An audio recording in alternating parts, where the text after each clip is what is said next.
What's up guys, it's DarkArmedDuelist and today doing a Darklord deck profile. So I'm really excited for you guys because this deck is one of my favorite decks of all time because you can summon out all sorts of amazing boss monsters that are absolutely massive. This deck has some of my favorite artwork in the entire game and I'm really excited to show you guys all the tech cards I have in this list. So without further ado guys, don't forget to like, comment, subscribe. Hit the bell there so you can become part of the notification squad, and definitely check out the Patreon down in the description below for all those awesome rewards, like getting your name skipped for every single video, getting assigned cards in the mail, and even getting your requested deck profile every single month you're a patron. So without further ado, let's get straight on into this. So first off, we're going to be playing a single copy of Darklord Morningstar. You only need a single copy of this card, and it's going to be used to summon out your copy of the first Darklord. But if you do summon this card to your side of the field, it cannot be special summon. And if you tribute summon this card, you can special summon Darklord monsters from your hand or deck up to the number of effect monsters that your opponent controls, which is a really good effect to help you just swarm the board with all sorts of really powerful monsters. I then play 3 copies of Darklord Ashell. Darklord Ashell is a great card in this deck because she has a unique effect that you can discard this card and 1 Darklord card to draw 2 cards, which is a really awesome effect. And a bunch of your Darklords in this deck actually share the ability that during either player's turn, you can pay 1,000 life points and then target a Darklord spell or trap in the graveyard and basically copy the effect and shuffle back that spell or trap card back into the deck, letting you use that card again later while also getting a double use out of the card, which is a really awesome effect. I then play a single copy of Darklord Neargall. Neargall is a great one-of in the deck that has the ability that if a fairy monster attacks a defense ocean monster, you inflict piercing damage to your opponent, which is a really neat effect, especially with how powerful your Darklord monsters are. For example, the first Darklord sits at 4,000 attack points, and with this card on the field, it's a 4,000 attack point monster that does piercing damage. I then play 2 copies of Darklord Nazton. Nazton is a really good card to be able to summon to your field, while also get cards that are in your hand into the graveyard, because you can discard 2 other Darklord cards and then special summon this card from your hand, which is a great effect just to get you an additional monster on the field. I then play a single copy of Darklord Amadeus. Amadeus is just a one-of in this particular build because it has the ability you can discard this card and a Darklord card and then target a Darklord card in your graveyard and add it back to your hand. I feel like this card is perfect as a one-of in the deck. I usually don't summon this card out to the field, but it's a great card to help you recover your cards back from the graveyard. And it is really a searchable card in this deck, so I feel like 1 is totally fine. And that's it for the Darklord monsters that actually share that ability that you can pay 1,000 life points to copy a spell or trap card's effect and then shuffle it back in the deck that is a Darklord spell or trap. I then play 2 copies of Darklord Superbia. This card is basically a monster reborn if it's special summoned back from the graveyard, which is a really awesome effect because when this card is special summoned from the graveyard, you can target a fairy type monster in the grave, accept another copy of Superbia, and special summon that target. Really awesome effect just to get you another monster on the field to help you link summon or even XZ summon into some really powerful monsters. I then play a single copy of Darklord Zerato. This card is absolutely amazing in this deck because if there are 4 or more dark monsters in the graveyard with different names, you can tribute summon this card for 1 dark monster. And you can send a dark monster from your hand to the graveyard and then destroy all monsters your opponent controls, and if you activate this effect, destroy this card during the end phase of this turn, which is a really cool effect just to help you OTK your opponent.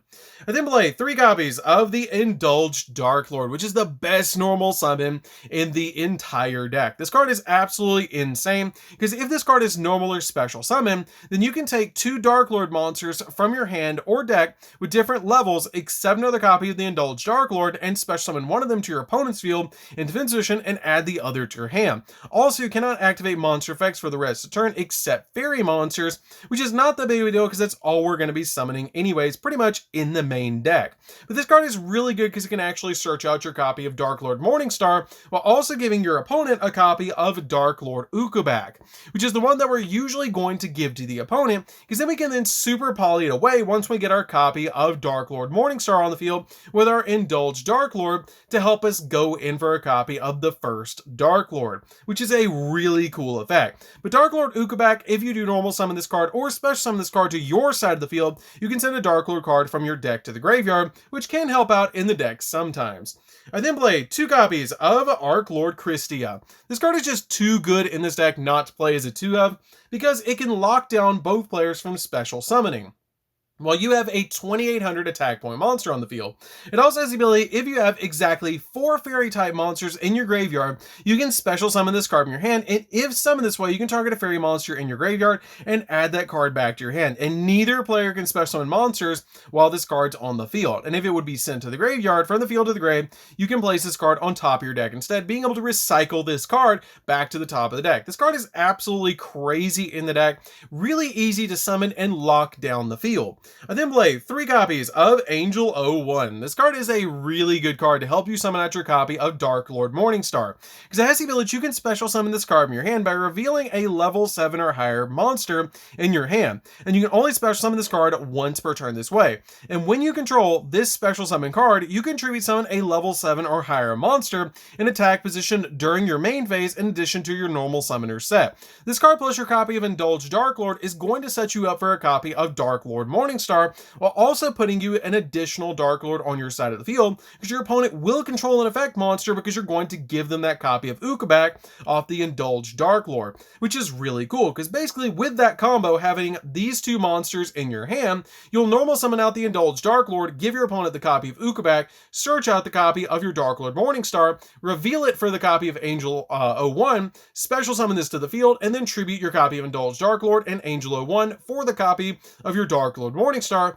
Morningstar's effect will go off, special summoning any Darklord to your side of the field, and then you can super poly out your copy of the first Darklord, which is a really cool effect to be able to do in this deck, just off of having a super poly Angel 01 and an Indulged Darklord, or a way to fusion summon an extra Darklord in your hand, which is a really cool effect. I then play 3 copies of Ash Blossom to round out the monsters. It's just a great hand trap overall to stop the opponent in their tracks from touching the deck. This card is a great 3-of in the deck. I don't feel like you need any other hand traps with how many draw cards we're playing this deck, and I didn't want to brick too much in this particular build, so I feel like 3 Ash is totally fine. So that's it for the monsters, guys. Let's get into the spells.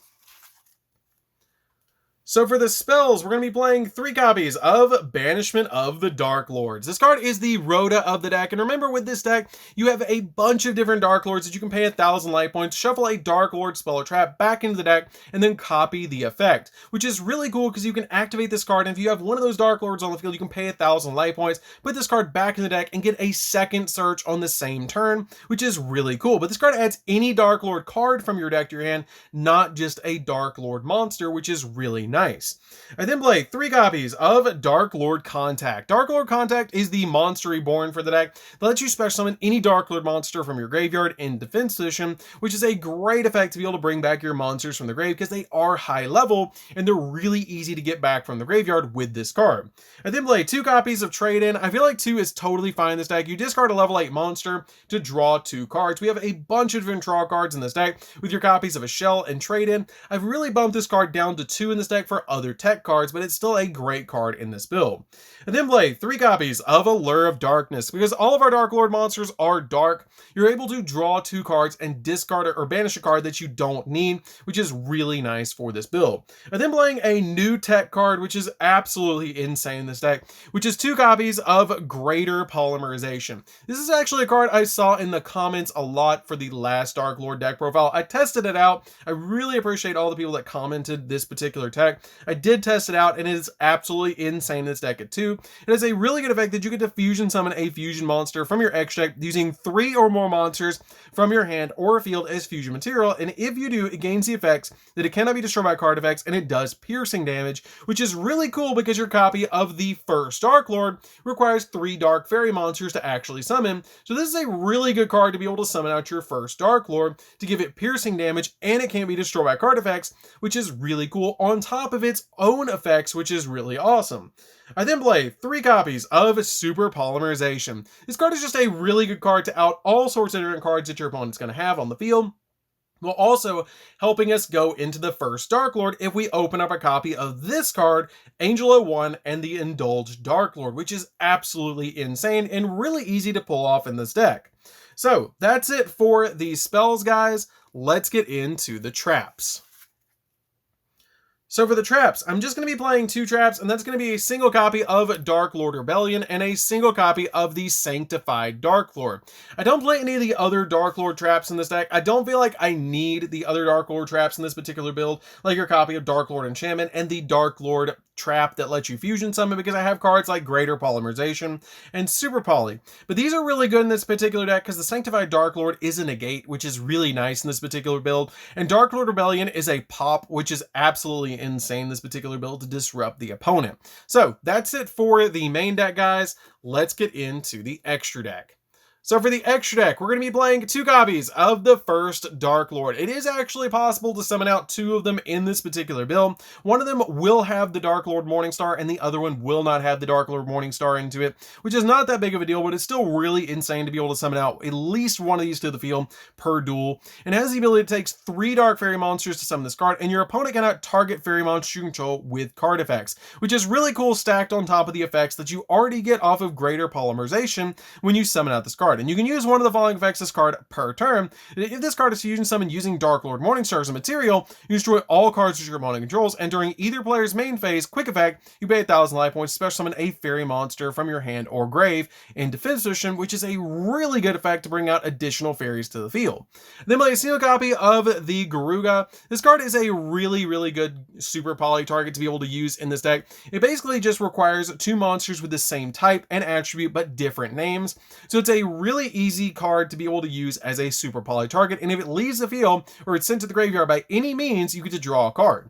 And then play a single copy of Starving Venom Fusion Dragon because it's a great super poly target overall in this deck. 1 copy of number 97 because you can detach materials from this card, and then summon out your copy of number 38 to have a spell negate, or your copy of number 100 to have a 9,000 attack point monster, which is really good. Then play a single copy of the Zombie Vampire because it's a really awesome card to help you mill 4 off the top of the deck, and then also let you special summon one of your Darklord monsters back from the grave that you're going to mill off this card, or be able to stack the graveyard with a bunch of different cards that you can use with your spells and trap cards that are Darklord cards with your Darklords that can pay 1,000 to copy the effect.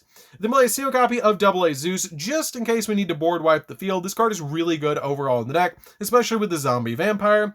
Play a single copy of Mech Knight Crusadia Avermax. Avermax is really easy to summon in this deck because we're going to be able to put monsters that are special summoned the extra deck on the field extremely easily in this deck. And plus I don't play that many attributes in the extra deck, so I don't play access code. I then play a single copy of Appaloosa because it's super easy to summon this card to the field just to get you a monster that has additional monster negates in this deck. Then play a single copy of Unicorn to spin stuff. IP Masquerade because it's a really good card to help you go into Unicorn during the opponent's turn. And a single copy of Dark, the Dark Charmer Gloomy. This card is really good overall in the deck because it can bring back dark monsters from the opponent's graveyard to help you step into your copy of Appaloosa or even your copy of Mech Knight Crusadia Avermax later on. And then a single copy of the Condemned Darklord. This card is really good overall in the deck because it just takes 2 fairy monsters, and you can tribute summon fairy monsters that require 2 tributes by banishing 2 monsters from your graveyard instead of tributing. And it is treated as a tribute summon. And it also has the ability you can discard a card to take a Darklord monster from your deck and either add it to your hand or send it to the grave. And you can only affect this card once per turn. And then once per turn, during the end phase, you gain 500 life points for each fairy monster on the field, which is a pretty good effect, especially since you're paying 1,000 life points multiple times in this deck. So that's it for the deck, guys. I hope you did enjoy it. It's a really awesome deck. If you guys have never played Darklords before, you definitely should give this deck a try because it's one of my favorite decks of all time. I love the artwork of this deck. It's super cool with the boss monsters that you can actually summon out, and it's just a really fun deck to be able to play. So anyways, guys, this is DarkArmedDuelist. Don't forget to like, comment, subscribe, hit the bell in there so you can come part of our notification squad, and we'll see you guys in the next video. See you later, guys.